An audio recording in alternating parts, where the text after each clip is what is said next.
নোয়াখালীর সোনাইমুড়ি বাজারে দীর্ঘদিন ধরে অবৈধভাবে দখল করে রাখা ফুটপাত নিয়ে চরম ভোগান্তিতে ছিলেন সাধারণ মানুষ।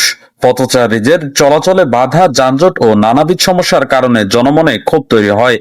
অবশেষে উপজেলা প্রশাসন ও পৌরসভা প্রশাসনের যৌথ উদ্যোগে পরিচালিত উচ্ছেদ অভিযানে ফুটপাত দখলমুক্ত করা হয়েছে। অভিযানের সময় অবৈধ স্থাপনা অপসারণ করা হয় এবং ব্যবসায়ীদের নির্ধারিত স্থানে ব্যবসা পরিচালনা করার নির্দেশ দেওয়া হয়। এই উচ্ছেদ অভিযানে সাধারণ মানুষের মাঝে স্বস্তি ফিরে এসেছে। স্থানীয়রা প্রশাসনের এই উদ্যোগকে স্বাগত জানিয়েছেন এবং ভবিষ্যতে নজরদারি বজায় রাখার দাবি জানিয়েছেন, যাতে পুনরায় ফুটপাত দখল না হয়।